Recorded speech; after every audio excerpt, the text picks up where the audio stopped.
A young couple moves into their new apartment as Rob, the husband, brings a few boxes up into the place.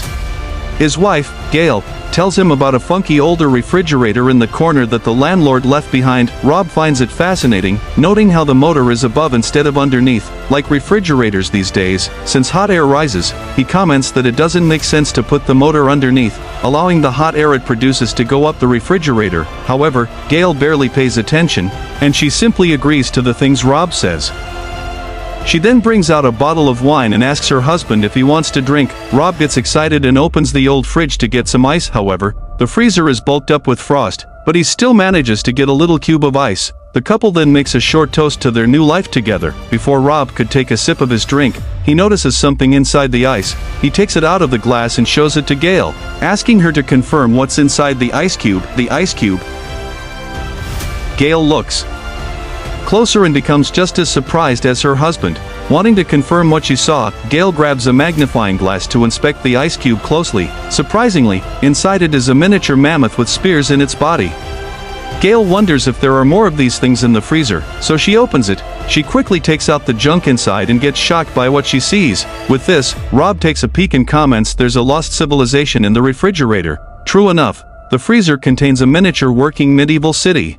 Everything inside moves so fast, with the little people going through their day normally, unaffected by the two giants hovering near their city. In disbelief, Gail claims that what's happening doesn't make sense, and Rob agrees. She then clarifies that they're seeing an early medieval city, when woolly mammoths died out sometime in the late Neolithic period. Rob shrugs it off and simply agrees with his wife to hide his ignorance. Later on, Rob buries the frozen mammoth in a pot of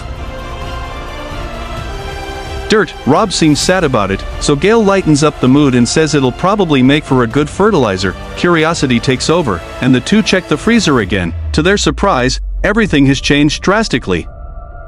What used to be a medieval city is now a modernized place. During the Industrial Revolution, factories and railroads are built, covering the freezer sky with smoke.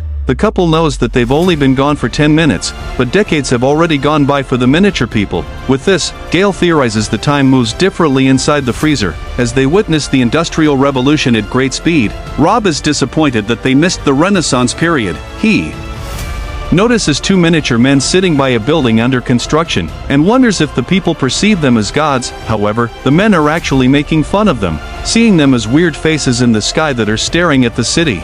One man even comments that he's tired of seeing the broccoli that stuck in Gail's teeth. Seconds later, modernized buildings are erected. Rob notices things flying around, and Gail identifies them as airplanes. As more skyscrapers are built, Gail believes that the miniature people have reached the present time. Rob confirms this when he sees a Starbucks store and comments that the cafe really pops out everywhere. Just then, he notices something weird, so he takes a closer look.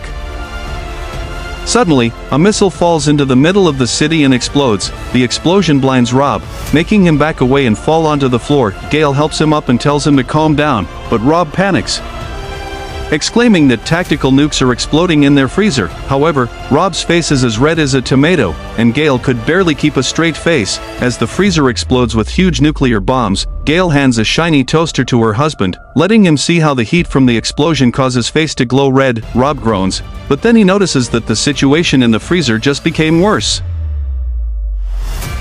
The couple stares at it as they hear screams, gunshots, and explosions. With this, Gail closes the freezer and says that the people can't possibly outgrow war in a couple of minutes. Hearing this, Rob asks what they should do, and Gail responds that they should order pizza.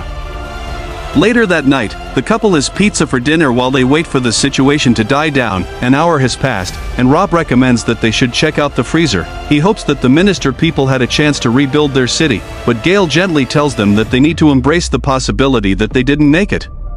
Still, Rob goes to the freezer and opens it anyway. To their surprise, the freezer glows with luminous cities and flying cars. Gail claims that it looks like the Emerald City, but with less emerald and more futuristic devices. The sight of this makes Rob ecstatic, marveling at how beautiful everything is. Suddenly, a building emerges right in front of them, and Rob jokes that it looks like an adult toy. Just then, everything escalates, and a massive pyramid appears in the middle of the futuristic city.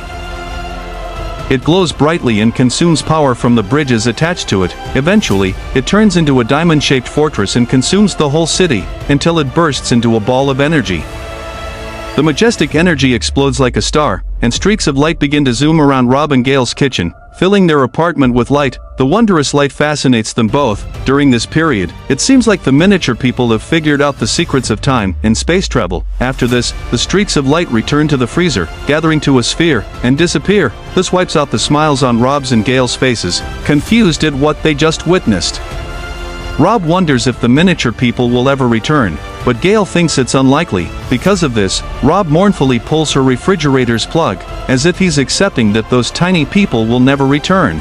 Knowing that Rob has grown fond of the miniature people, Gail hugs him in comfort. She then closes the freezer, deciding to call it a day. The next day, Rob pours her cups of coffee and hands one to Gail. Without saying a word to each other, both wonder about the miniature civilization in their freezer. With the slightest bit of hope that the miniature people are still alive, they open the freezer again to find cold mist pouring out despite it being unplugged. Inside, they witness another ice age where primitive sapiens consume the carcass of a mighty Brachiosaurus. It seems like life in the freezer has restarted, and it has now returned to the age of the dinosaurs. Just then, a roar alerts the sapiens of the arriving Tyrannosaurus Rex. The sapiens run as one is caught between the dinosaur's teeth. The last sapiens tumble to the Tyrannosaurus closing in, lunging for the kill. Many claims that the freezer is like a pocket universe that shows how life evolves to the point of leaving reality. Some may think that the freezer showed the end of their world, but it could also mean that the miniature humans found a different dimension to live in. It's uncertain how many times this process of life occurred in the old freezer, or if it always plays out the same way. The previous owners may have seen life bloom and die repeatedly, eventually getting bored of it, thus leaving the extraordinary freezer behind. Although the show never revealed who created life inside the freezer, an episode titled God Serengeti by Oat Studios might just suggest who did. A herd of elephants travels across the field, but their field is on a table in the middle of a mysterious man's study. The old man doesn't pay attention to this, as he's busy reading a book. His butler, Jeffrey, asks how the book is, and the man comments that it's too technical, adding that he prefers chaos. Still, he likes a recipe for a black hole from the book. He turns his attention to the little beings in his pocket world, and laughs at a miniature man who's rubbing two sticks together. Suddenly, the Homo sapien discovers how to make fire, and the old man is enraged. He complains that he didn't say those people could do such a thing because he's supposed to give fire. Jeffrey notes that the current time period is over 200,000 years before they're supposed to give them fire. Because of this, the old man orders Jeffrey to put the fire out, so the butler blows onto the table, creating the wind that snuffs out the flames. Still, the old man is pissed, so he tells Jeffrey to put them back into their caves.